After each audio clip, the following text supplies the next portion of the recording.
PestRite, I don't know how many of you have heard of PestRite. We've been in business since 1972. We're a family-owned company, local, out of Windsor.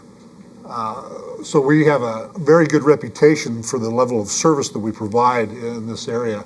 Bedbug calls have increased over 500% in the United States in the last 3 years.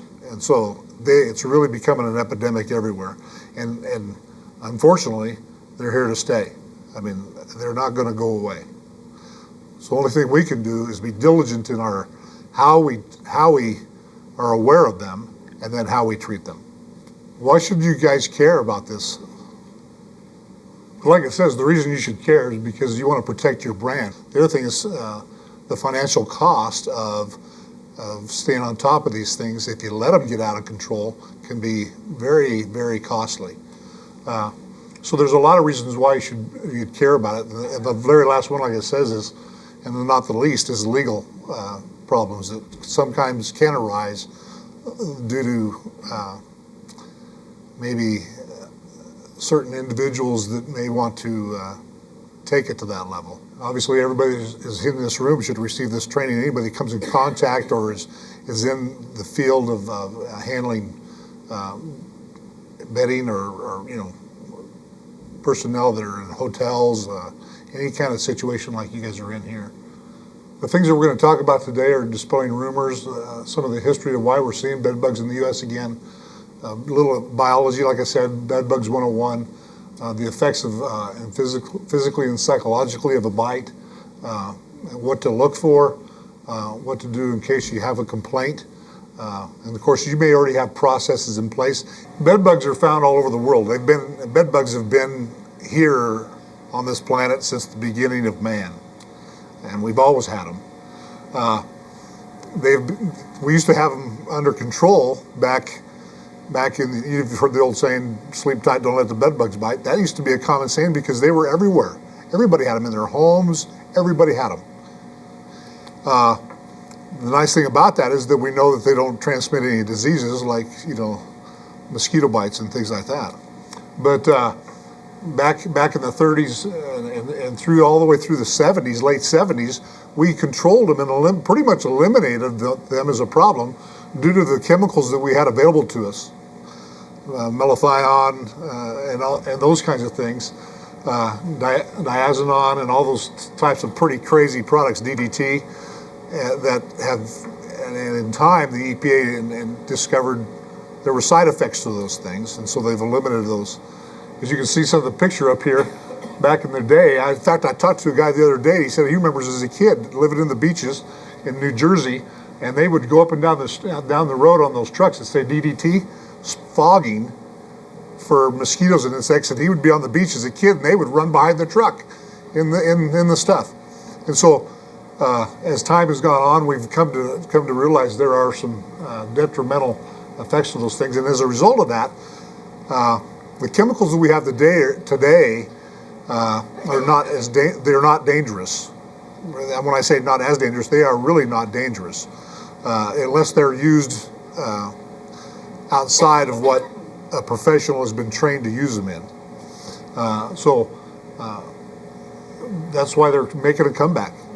A female bed bug, after what we call a blood feed, after they're able to feed, they will start laying eggs, and they'll lay between 1 to 5 eggs a day after that feed, and during the lifetime of that female bed bug, she can lay up to about 100 eggs, or a little more than 100 eggs. Those eggs are not in a central location like a nest. She lays eggs as she walks along. She drops them along the way, so they can be spread all over the place. So that's part of the reason why they're a little harder to get a hold of. The eggs will hatch between 4 and 21 days, depending on the temperature, environmental conditions, and so forth. I mean, if it's cold, it takes them longer. And so, on average, 10 days, a bed bug egg will hatch and a bed bug will emerge. A bed bug can live for about 100 days, 90 to 100 days without a blood feed. So that if they do not get that blood feed within that length of time, they will die. So that's some good news, because there's a lot of misinformation out there, like Dan said earlier, that people are hearing, oh, they live for a year. They'll live in the, but that's not true. But they're fairly fast and they're fairly mobile. If there's not any host, what we call a host, close by, they will go find a host. But they won't right away. It's just like anything else. When they get hungry, they get to the point, they go into survival mode. They've got to go find a host to get a blood feed, and then they'll start moving. But if there's food available to them close by, they're not moving anywhere. They're going to stay right where they're at. The eggs are almost translucent, clear, very hard to see, and about the size of the tip of a needle, maybe a pinhead. I've seen them, they've ranged in size a little bit, but they're about the size of a pinhead, is the size of the egg.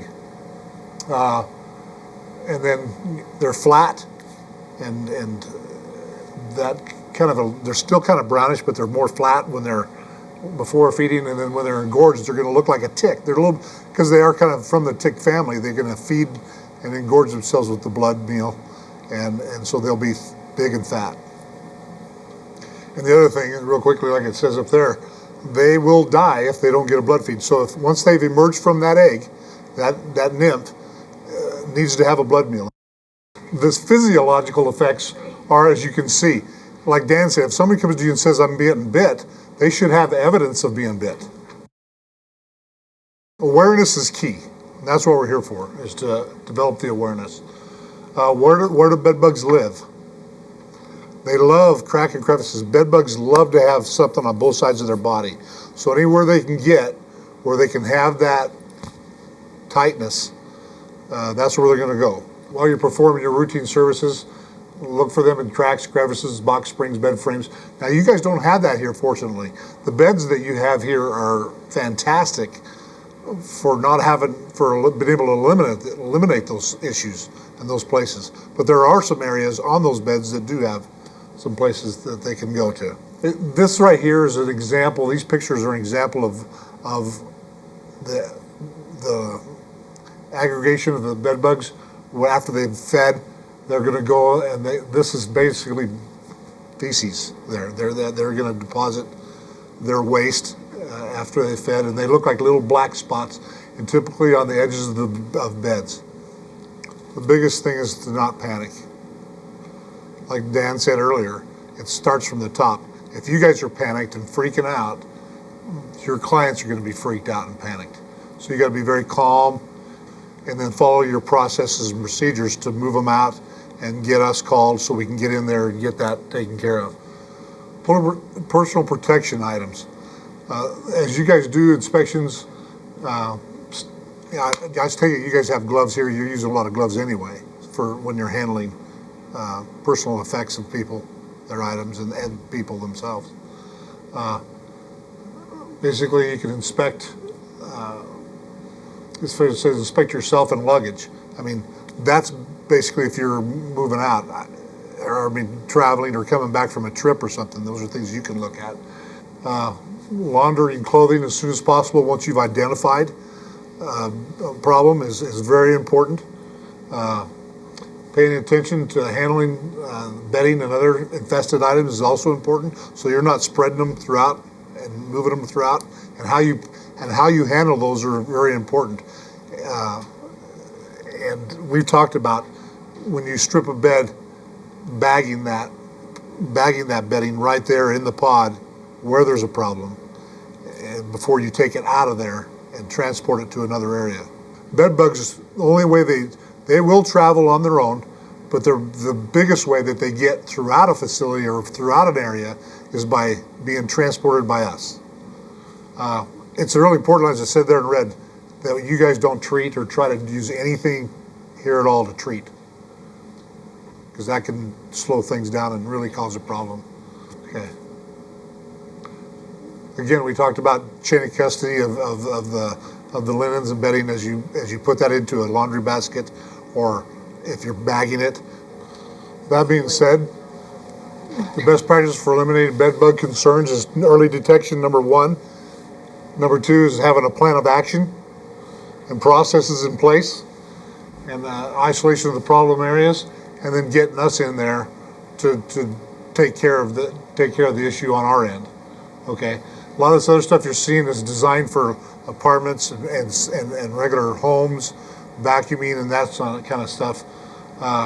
It talks about the thermal applications. That's the thing you were reading on the questions for somebody coming in and doing a heat treatment. It's an impossibility to do a heat treatment in this place because of the open ceilings and the inability to seal a room to be able to get it to that temperature. You know, as far as pumping heat into that room and killing everything that way. So that is a tool that can be used. It's not a solve-all tool. We know that we've got certain customers that have tried that, and they're still calling us back to come in behind the heat treatment guys because they still have problems. So we know that that doesn't solve the issues all the way, but it is a tool. Dogs are another tool that they're come up with. Dogs, the guys, some pest control companies are getting specially trained dogs to sniff bed bugs out. And those aren't even 100% accurate. They're pretty accurate, but they're not 100%. So this would be a tough environment. Really tough environment here for a dog. There's really nothing substitutes for getting a human eye on it, and that's what you guys are here for, is getting your human eyes on it to be able to see it. And then again, attention to detail. And the type of jobs you're doing as you're dealing with these clients coming and going, you guys have been trained to be aware of a lot of different things that you're looking at. And so attention to detail is key to being successfully able to stay on top of this issue. This is going to be a constant battle you're going to have to face. And we can treat everything in here and eliminate them completely, and then somebody can bring them in again. 3 or 4 months down the road, you get a client that brings them in. So that's why it's important to have those processes in place to stay on top of it. Basically, we've talked about what is your plan of action. You guys are in the process of developing that plan of action. Communication, service logs. That's another thing. I don't know if you're doing that, but service, anytime you have an incident of what, it's important to document which bunk, who had it, which pod, and log that information so you have a record of that. The thing about that is you go back through it over time, it can give you a better picture of what pods, where the problems are, what's happening, just by looking at that log. And then you need to develop what kind of things you can say to your clients, who's coming in complaining that they're being bit, and because they may have a valid concern. So you got to be able to have, again, we talked about why you should care and those kinds of things. And so you need to know what to be able to say to them so they don't get freaked out again. Again, going back to that, it's important that you guys stay calm and just treat it like, okay, this is an issue, we're going to address it, move on. We talked about performing routine preventative inspections. I know you guys have your shakedowns on a regular basis. That's what part of this inspection is going to be, where you're going to be able to hopefully incorporate inspecting for these things in your shakedowns.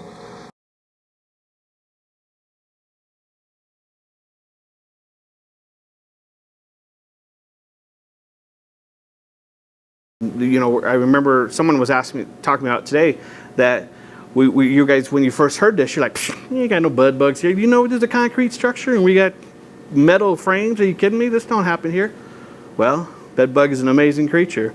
He found the 2 spots that he could exist in, and that is in the caulking of the concrete and in the paint from the bed frame. He was able to aggregate there, and the fact that the bed was up against the wall, up against where the caulking was. So he lived and survived and was happy.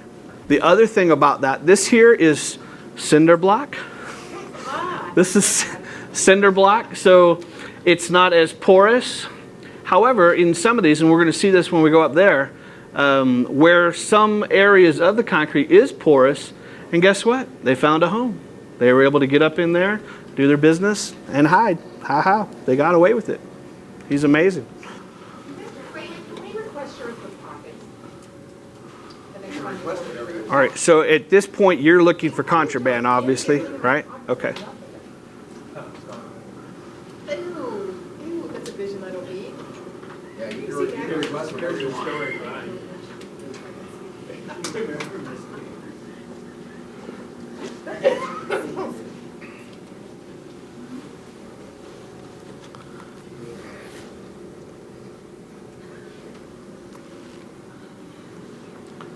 On this one here, what I'm looking for is blood spatter of any sort on this pillow, because once the insect gets a meal, he's going to regurgitate. Because I don't know about you, I don't sleep in the same spot all night long. I kind of move around, and or when you are getting bit by a bed bug, whether or not you're awake or not, you kind of subconsciously, you get bit, you're kind of, well, hey, let me sleep over here. So then when you do that, you accidentally may land on him in any way, shape, or form, so then he'll regurgitate.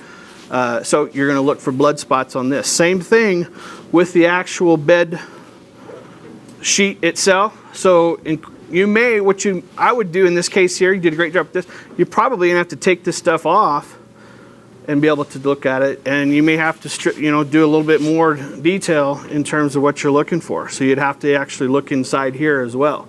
Okay, you've already felt it, contraband is not there, but we're not looking for contraband now, we're looking for insects.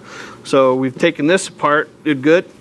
There's nothing here, and typically this one I'm a little less concerned about as much as this one, because this is the one that our body is close to. This one is the one that's going to show the blood before this, because you don't know, some people aren't going to necessarily have this on them. They're going to, it depends on if they sleep hot or whatever. So this one we're not necessarily worried about. It's good. Are all the linens this color? Pretty much everything's light? Yes. Sweet. So then that is excellent, because this will give you an opportunity. Same thing, you're looking for the blood spatter of any sort on here, anywhere. The hardest portion of this is going to be the mat, whereas before we were just simply pulling it back, looking for the contraband. Here, you're actually going to need to get your flashlights out and look into the cracks and crevices of this in order to see, because in here, and we won't be able to see it here, guys. I know you can come on, step up. You're going to be able to see the activity in the corner. So you're going to be looking for eggs and or the bug himself. He's going to be in there. Luckily, again, we're going back to a potential massive infestation is when you would see something massive like that. But if you get these complaints, you don't know how long it's been going on. You don't know if the client's been in the same bed for 2 or 3, 4, 5 days. You don't know what's going on there. This has that potential, if she's hot and she's pregnant, she's in and she's laying eggs, she could lay 3, 4, 5 of them, 10 of them, 15 before you even actually looking at it. Okay, so that's why you'd have to do that in your cracks and crevices here. See how the bolts are? In a bad infestation, they're actually going to be up underneath these bolts and be able to lay their eggs in there. And you'll see, and this one here is in a great spot to show. Again, we'll be able to see this when we get up to D. I'll show you the aggregation marks. I'll show you the fecal matter so that you can see exactly what it is you're going to be looking for. There is a combination of a couple of those white ones up there, like I said, where the paint kind of, the way the pressure put the paint on, it kind of gives you that deceptive look where you think, oh, this is actually fecal matter, and it's not. And we'll be able to, that's why I need to actually take you guys up there and show you that. But these are the potential spots that these guys are at. So you'll need to actually look within these bolts, look behind here. I always carry a mirror. So another thing on the menu for you guys is, make sure that you're looking underneath here. This will take your eyes or eyes off. It's just a lot easier for you to do with the mirror versus actually taking these off, because the other option is to take it off and actually inspect it in that manner. Okay. You'll have to do the same thing for the bunks. Now take a look at this pillow here and tell me what you see. I see the red spot. Bam. This is what we're looking for. These are the kinds of things. Now, there's a couple different things that cause that. That's not necessarily blood spatter from a bed bug. So again, you have to, there are going to be a combination of things that are going to tell you. It's not just, oh, crap, oh, bed bug, and walk away. You're going to have to look at this and think, okay, because remember we were talking about the biology of these guys. As nymphs to adults, every blood meal they spurt out, and what else do? They have to what? Molt. So what else are you going to see? Skin cast. Okay, so this is one clue, yes, but this doesn't necessarily indicate bed bugs in and of itself, by itself. That's not an indicator. Same thing on the bottom. Again, we go back to another reason we need to spend money, mirrors, is because I'm sure, what's your name? Lois. Lois is not going to, and we've seen how fun Dave did this, but we're not going to be lifting this up.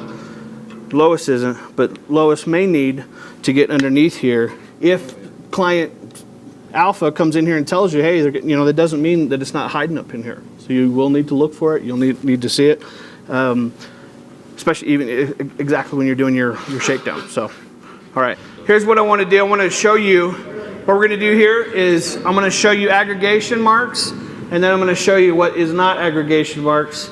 So however you want to be able to rotate through. This one here is what I was talking about with the paint, where this particular portion of it is just, it's the pressure of the paint caused this here. There's bubbling here, and it looks like it's potential fecal matter. But if you slide over here and look in this corner, badam, there's your fecal matter. See the difference?